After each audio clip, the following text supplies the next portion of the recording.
Welcome everyone. आज हम इस क्लास में बात करेंगे कॉन्ट्रैक्ट के बारे में। आपने तो सुना ही होगा कॉन्ट्रैक्ट एक्ट जो 1872 का है, उसके बारे में बात करेंगे। क्या बात करेंगे? Contract act. ये जो वर्ड कॉन्ट्रैक्ट है ये हम लोग हर रोज़, ऑलमोस्ट हर रोज़ यूज़ करते हैं। कैसे? अगर कोई चीज़ हम लोग खरीदने जाते हैं तो भी एक कॉन्ट्रैक्ट होता है। अगर हम लोग कुछ पेमेंट करते हैं, उसके बदले कुछ लेते हैं तो भी कॉन्ट्रैक्ट होता है।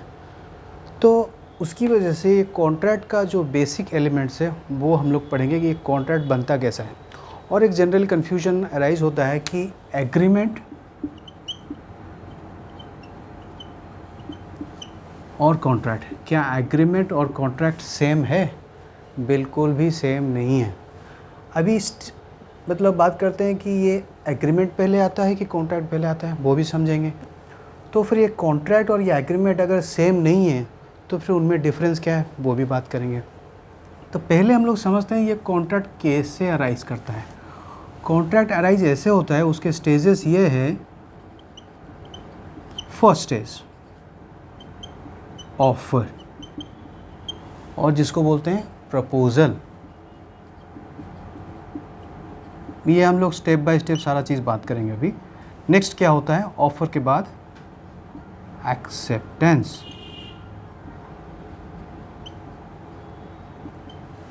ऑफर हो गया, फिर एक्सेप्टेंस हो गया, फिर क्या होगा? प्रॉमिस होगा। प्रॉमिस तो भाई हो गया, फिर कंसिडरेशन तो चाहिए, फिर चाहिए कंसिडरेशन।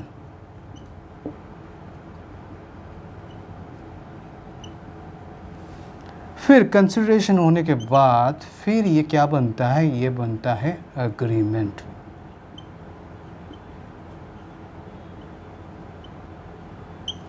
अच्छा, यहाँ तक आ गया। ऑफ़र आ गया, फिर एक्सेप्टेंस हो गया, फिर वो ऑफ़र एक्सेप्टेंस होने के बाद प्रॉमिस बन गया, फिर प्रॉमिस के बाद कंसिडरेशन मतलब पैसा या फिर कोई भी चीज़ बदले में चाहिए, वो कंसिडरेशन, वो हम धीरे धीरे बात करेंगे। फिर उसके बाद ये सारा एलिमेंट्स कवर होने के बाद ये बन जाता है एग्रीमेंट।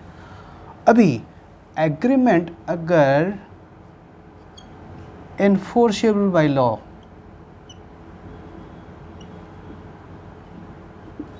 हो गया तो ये बनता है कॉन्ट्रैक्ट।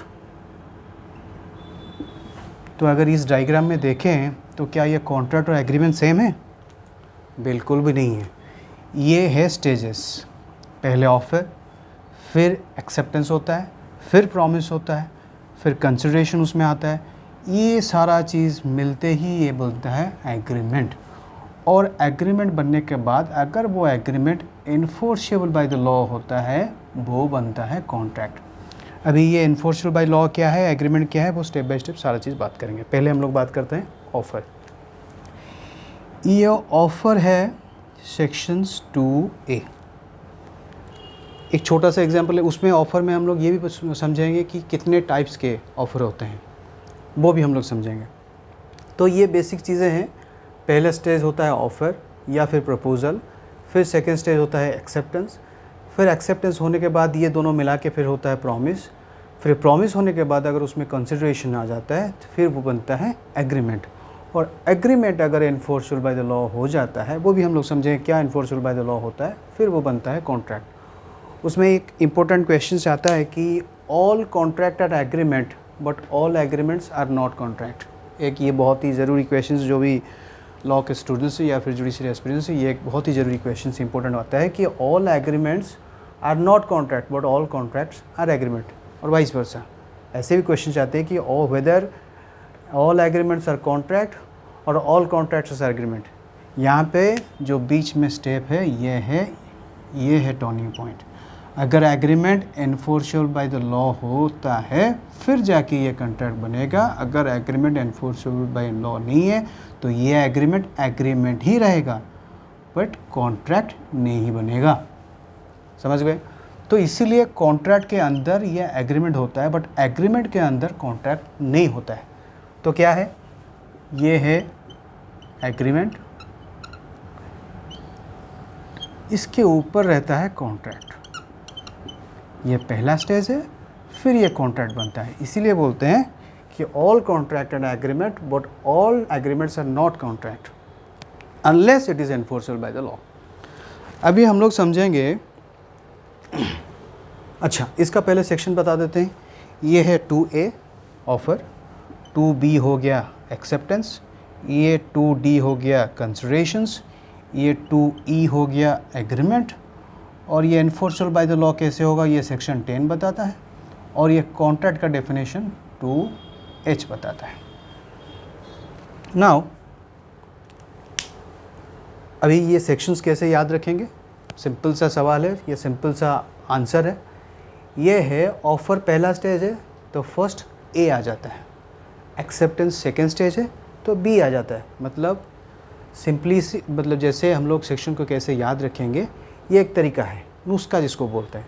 ऑफ़र पहला स्टेप है इसलिए A, सेकेंड स्टेप एक्सेप्टेंस है B, और ये कंसिडरेशन फोर्थ स्टेप है इसलिए 2D, और ये फिफ्थ स्टेज है इसलिए उसको बोलते हैं 2E। अभी आप लोग बोलोगे ये H कहाँ से आ गया, ये तो 6-7 स्टेज में आ गया तो G आना चाहिए, H कैसे आ गया? हम लोग जुगाड़ निकालेंगे, थोड़ा मैक्सिमम ट्राई करेंगे कैसे जुगाड़। इसका मतलब ये नहीं है कि हर टाइम जुगाड़ मैच कर जाएगा। तो ये थोड़ा इतना अगर इजी हो गया तो ये तो थोड़ा आप याद कर ही सकते हो 2H। बाकी एनफोर्सेबल अगर E कैसे याद रखेंगे, अगर इसको देखेंगे एग्रीमेंट E के ऊपर ज़्यादा स्ट्रेस जाता है इसलिए ये 2E है। ऐसा हालांकि इतना कहीं पे भी लिखा नहीं है कि हाँ ये फर्स्ट है इसलिए A है, बट ये याद रखने के लिए ऐसे हम बोल रहे हैं। अभी हम लोग बात करेंगे कि ऑफ़र का डेफिनेशंस क्या है। ऑफ़र हम लोग यहाँ पे देखें 2A में आता है, तो पहले बात करते हैं 2A क्या बोलता है।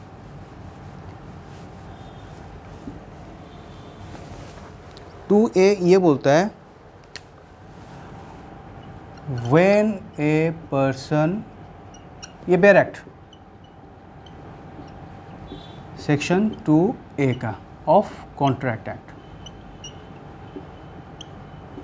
when a person signifies his willingness, when a person signifies his willingness to do or to abstain from doing something with a view to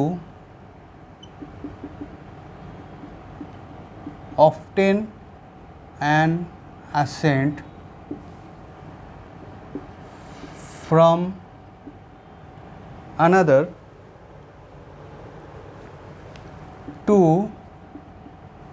such act or abstinence is said to make an offer or proposal। Clear? अभी direct थोड़ा समझते हैं। When a person signifies his willingness, मतलब अपने इच्छा को वो बताना चाहता है। कैसे बताएगा? कुछ करने के लिए, to do और to abstain from doing, कुछ करे या फिर कुछ ना करे। With a view to obtain an assent, assent मतलब परमिशन, उसकी इच्छा, from another, किसी और से, to such act और abstinence, ये जो है ना act, ये to do मतलब कुछ काम करेगा इसलिए to act, और abstain from doing मतलब abstain रहेगा। Is said to make a offer a proposal. इसको हम लोग एक एग्जाम्पल के द्वारा समझेंगे। तो ए क्या किया, ए ने एक वेजिटेबल शॉप के पास गया। तो ये जो वेजिटेबल शॉप के पास गया, क्यों गया? सिग्निफाइज हिज विलिंगनेस, अपनी इच्छा को उसने बताया। क्या ना, मैं ग्रॉसरी या फिर या वेजिटेबल्स परचेस करने आया हूँ।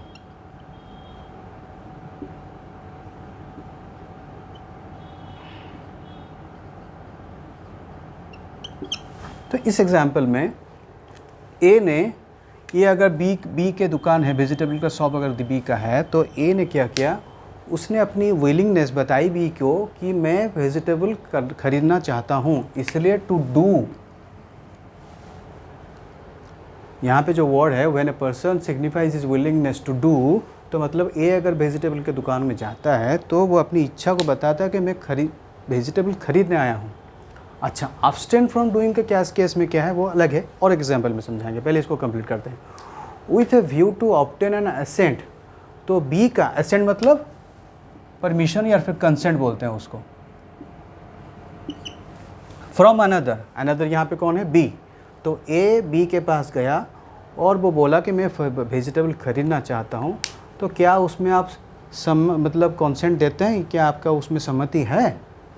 अगर सम्मति है तो फिर आप बताइए। तो मतलब ए ने बी को एक ऑफ़र दिया कि अगर मैं वेजिटेबल खरीदना चाहता हूँ तो क्या आप बोलते हैं? अगर बी बोलता है हाँ आप ले लीजिए, तो ये हो गया एक्सेप्टेंस, और ये जो स्टेज है इसको बोलते हैं ऑफ़र। तो ये एक्ट के पहला एग्जांपल जो ना हमने दिया, टू डू एन एक्ट, तो इसमें ये खरीदना चाहता है वेजिटेबल्स। अभी अब्सटेन फ्रॉम डूइंग मतलब कैसे, उसे अब्सटेन मतलब एक काम नहीं करने के लिए वो ऑफ़र करेगा, कैसे? ए, सेम एग्जांपल में हम लोग देखेंगे, ए बी के पास जाता है जो कि वेजिटेबल शॉप है, उसको बोलता है कि मैं आपको 50,000 रुपया दूंगा महीना, आप इस एरिया में, एक पर्टिकुलर एरिया में अपना वेजिटेबल मत बेचो।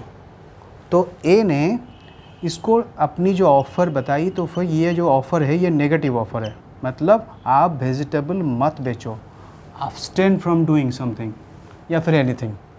तो ये ए को बोलता है आप वेजिटेबल मत बेचो, ये अब्सटेन कर रहा है बी को कि मैं ये आपको ऑफ़र कर रहा हूँ कि आप वेजिटेबल मत बेचो। अगर बी बोलता है हाँ ठीक है मैं नहीं बेचूँगा,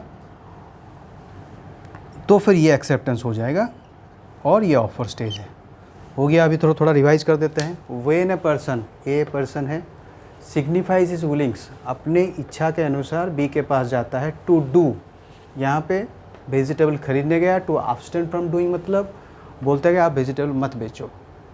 ये दोनों केस में से ये एग्जाम्पल 1 ये एग्जाम्पल 2 है। With a view to obtain an assent, उसका सम्मति लेने के लिए, फ्रॉम अनदर, बी यहाँ पे अनदर है, टू सच एन एक्ट और एब्सटिनियंस, यहाँ पे वेजिटेबल खरीदना गया और यहाँ पे वेजिटेबल ना खरीदने के लिए बोलने गया है, तो उसका सम्मति लेगा, is set to make an offer a proposal.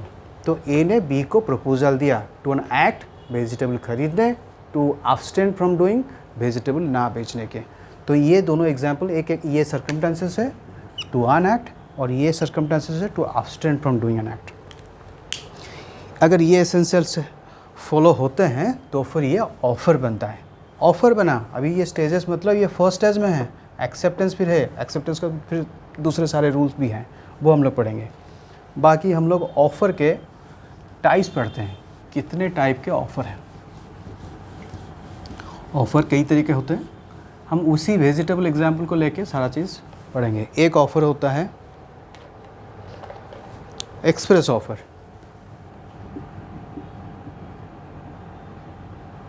और एक होता है इम्प्लाइड ऑफ़र, और एक है जनरल, स्पेसिफिक और क्रॉस और काउंटर, और एक भी है शायद, वो इतना ज़रूरी नहीं है। ये 1 2 3 4 5 6 express offer, implied offer, general offer, specific offer, cross offer, counter offer. अभी उसी एग्जांपल हम लोग जाते हैं। ए बी के पास वेजिटेबल खरीदने जाता है, तो ए जब बी के पास जाता है, अच्छा ये एक्सप्रेस जो होता है ये वर्ड्स स्पोकन में हो सकता है या फिर रिटन में। तो ए बी को जाके बोलता है कि मैं वेजिटेबल खरीदने आया हूँ, तो ये हो गया वर्ड्स, एक्सप्रेस उसने किया, उसने बताया, बी को बताया कि मैं वेजिटेबल खरीदना चाहता हूँ, तो ये जो ऑफ़र है ये वर्ड्स स्पोकन। अभी ए ने एक लिखित मतलब एक रिटर्न दे दिया बी को, मतलब जैसे एक चीट में लिख दिया, मैं सपोज़ मैं ए हूँ तो मैं वेजिटेबल शॉप के पास जाता हूँ, तो मैंने बोला भाई साहब आप मैं वेजिटेबल ख़रीदने आया हूँ, तो मैंने एक्सप्रेस ऑफ़र उसको किया कि वेजिटेबल मैं ख़रीदने आया हूँ। और अगर मैं एक चीट में लिखने कोई सेम चीज़ अगर चीट में लिखता हूँ, एक रिटर्न देता हूँ, तो फिर ये हो जाएगा रिटन ऑफ़र। नाउ अभी सेम एग्जांपल में समझिए, आप डिफरेंस समझिए, इम्प्लाइड कैसे होगा। इम्प्लाइड कैसे होगा, मैं क्या किया, ए ने क्या किया, वेजिटेबल सपोज़ वेजिटेबल डिस्प्ले है तो उसको उसने उठाया, तो मतलब ये इम्प्लाइड ऑफ़र है कि ए चाहता है कि वेजिटेबल ख़रीदे।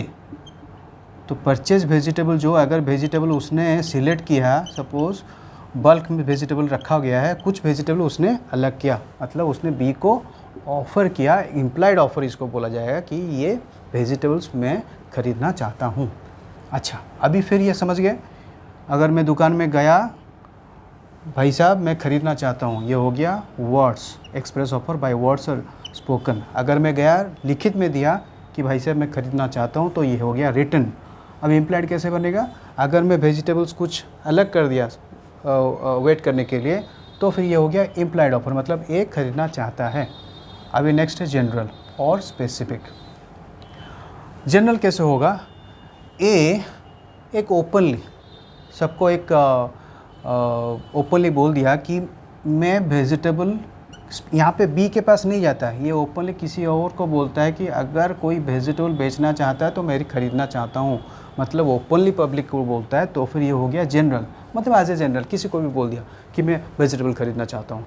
हालांकि ये वेजिटेबल जो ये नॉर्मल एक एग्जांपल मैंने दिया, और बहुत सारे एग्जांपल, ये समझने के लिए आपको कॉन्सेप्ट क्लियर होने के लिए मैंने ये एग्जांपल दिया है। बाकी स्पेसिफिक, इस केस में ए ने स्पेसिफिकली बी को अगर ऑफ़र दिया पर्टिकुलर पर्सन को, तो ये हो जाता है स्पेसिफिक। मैंने पर्टिकुलर किसी पर्सन को ऑफ़र किया तो ये हो जाता है स्पेसिफिक। अगर जनरल पब्लिक को ओपनली सबको दे दिया तो ये हो जाता है जनरल। अच्छा, अभी नेक्स्ट आता है क्रॉस ऑफ़र। इसी एग्जांपल में सपोज़ ए ने बी को इस एग्जांपल में बोला कि मुझे वेजिटेबल ख़रीदना है कितने में, 100 रुपये में। At the same time B भी क्या करता है, ए को ऑफ़र करता है कि मैं वेजिटेबल बेचना चाहता हूँ 100 रुपये में। तो मैंने गया दुकान में, भाई मुझे ये बैंगन चाहिए, अब 100 रुपये किलो। हम लोग पूछते हैं ना, भाई कितना लोगे, कितने में देते हो, वो बोलता है आप 100 में दोगे क्या, तो मैंने ऑफ़र किया आप 100 में दोगे क्या, तो ये हो गया मैंने स्पेसिफिक ऑफ़र किया। बाकी अगर वेजिटेबल की दुकान जो मालिक है वो बोलता है कि मैं आपको ऑफ़र करता हूँ आप इसको 100 में लीजिए, चाहे वो 100 हो सकता है, 80 हो सकता है या 200 हो सकता है, तो उसमें ये क्रॉस और काउंटर में थोड़ा सा अंतर है। ये जो ऑफ़र है, ऑफ़र का कैटेगरी सेम होना चाहिए। अगर सेम है, मतलब ए ने बी को बोलता है मुझे वेजिटेबल 100 में ख़रीदना है और बी भी बोलता है मुझे वेजिटेबल 100 में बेचना है, तो ये हो जाता है क्रॉस ऑफ़र। मतलब सेम ऑफ़र है, एक पार्टी दूसरे को देता है और दूसरा पार्टी अर्लियर पार्टी को देता है, तो ये हो गया क्रॉस ऑफ़र। अभी इसी एग्जांपल में सपोज़ ए बी को बोलता है मैं 100 रुपये में वेजिटेबल ख़रीदना चाहता हूँ, बट बी बोलता है नहीं नहीं भाई साहब 100 रुपये नहीं, मैं 150 रुपये में बेचूँगा। तो मतलब जो ओरिजिनल ऑफ़र कौन सा है, ओरिजिनल ऑफ़र ए ने बी को दिया, उसने बोला मैं वेजिटेबल 100 रुपये में ख़रीदना चाहता हूँ, तो बी ने उसको ए को फिर बोला नहीं भाई साहब मैं वेजिटेबल 150 में बेचूँगा।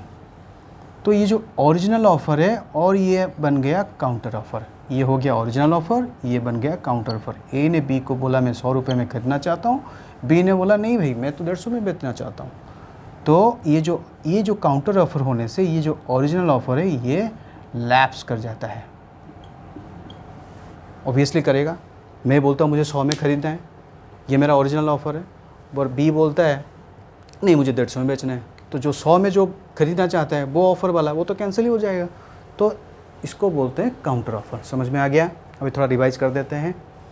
ए ने बी के पास एक वेजिटेबल परचेज़ करने गया, ये एक सिंपल एग्जांपल है, बाकी बड़े बड़े एग्जांपल भी हैं। तो वो मुंह पे हम लोग बोलते हैं कि भाई साहब मुझे वेजिटेबल ख़रीदने हैं, मतलब मैंने ऑफ़र किया कि मुझे वेजिटेबल ख़रीदना है। अगर मैं उसको लिखित के तौर पर देता हूँ कि मुझे वेजिटेबल करना है तो वो रिटर्न हो जाएगी। ये हो गया एक्सप्रेस, मतलब मैंने एक्सप्रेस किया है। बाकी इम्प्लाइड मतलब मैंने एक्सप्रेस नहीं किया, मतलब ऐसे एक्ट किया, मतलब ऐसा एक्ट करता हूँ, उस एक्ट से ये एक ऐसा काम करता हूँ, उस काम से मुझे पता चलता है कि मैं परचेज़ ही करने आया हूँ। कैसे काम करता हूँ, सपोज़ वेजिटेबल दुकान में गया, मैं वेजिटेबल अलग कर दिया अपने से, तो मतलब इसका मतलब ये इम्प्लाइड है कि आप वेजिटेबल दुकान में वेजिटेबल परचेज़ करने गए हो, तो ये है इम्प्लाइड ऑफ़र। बाकी जनरल ऑफ़र क्या है, मैंने पब्लिक में अनाउंस कर दिया कि मुझे वेजिटेबल ख़रीदना है। उसमें और एक कॉन्सेप्ट भी है, ऑफ़र और इन्विटेशन टू ऑफ़र, वो भी हम लोग समझेंगे। तो अगर पब्लिक में अनाउंस करता हूँ, ये जनरल मतलब कोई भी आके मुझे वेजिटेबल बेच सकता है, मुझे वेजिटेबल खरीदना है, आप कोई भी अगर है तो फिर आ जाओ मुझे बेचो, तो ये हो गया जनरल ऑफ़र। बाकी स्पेसिफिक ऑफ़र में क्या है, मतलब मैंने बोला ए को जाके बोला कि मुझे वेजिटेबल खरीदना है, सपोज नहीं, फॉर एग्जांपल ए ने बी को बोला कि मुझे वेजिटेबल खरीदना है, तो यहाँ पे स्पेसिफिक ऑफ़र हो गया। और बाकी क्रॉस ऑफ़र क्या हो गया, मैंने वेजिटेबल दुकान वाले को बोला कि मुझे 100 में बैंगन दीजिए, और बाकी एट द सेम टाइम उसने भी बोला कि हाँ मैं 100 में ही बेच रहा हूँ, तो ये हो गया, जो मैंने वेजिटेबल दुकान को बोला, मैंने ऑफ़र दी, और उसने भी क्रॉस ऑफ़र, सेम ऑफ़र। उसमें डिफरेंस ये है, क्रॉस और काउंटर में ऑफ़र क्रॉस में सेम है, बट पार्टीज़ डिफरेंट है। बट काउंटर में क्या होता है कि एक ऑफ़र जाता है दूसरे पार्टी को, और दूसरे पार्टी एक अलग टाइप का ऑफ़र देता है। जिसने यहाँ पे एग्जांपल मैंने दिया, ए ने बी को 100 रुपये में ख़रीदने के लिए ऑफ़र दिया है, तो बी ने भी 100 रुपये में बेचने के लिए ऑफ़र दिया है ए को। ये हो गया क्रॉस ऑफ़र, मतलब सेम ऑफ़र है। काउंटर ऑफ़र कब बनेगा, जब ए बोलेगा कि मुझे 100 में खरीदना है, और बी बोलेगा नहीं मुझे 150 में बेचना है, तो ये हो जाएगा काउंटर ऑफ़र। ये है टाइप्स ऑफ ऑफ़र। ये जो हम लोग अभी बताए हैं, ये सारा इन ब्रीफ है, डिटेल्स हम लोग क्लास में भी डिस्कस करेंगे। जो लिंक आपको डिस्क्रिप्शन में दिया गया है, वो डिस्क्रिप्शन में जाइए, वो गूगल फॉर्म लिंक है, उसमें आप फिलअप कीजिए, फिर आपको लिंक भेजे जाएंगे, उसमें आप क्लास कर सकते हैं। आप चाहे जुडिशियल एस्पिरेंट हो, एडवोकेट हो, या फिर जनरल पब्लिक हो। देखिए, ज्ञान सबके पास होना चाहिए, और मैं हमेशा तो बोलता हूँ, नॉलेज इज़ विजडम। ज्ञान रखने में कोई प्रॉब्लम ही नहीं है। गूगल फॉर्म में जाइए, और मोस्ट इम्पोर्टेंटली, अगर वीडियोज़ अच्छा लगे तो लाइक, सब्सक्राइब और शेयर ज़रूर करें। हाँ, अगर कोई डाउट है तो आप कमेंट सेक्शन में कमेंट भी कर सकते हैं। Thank you.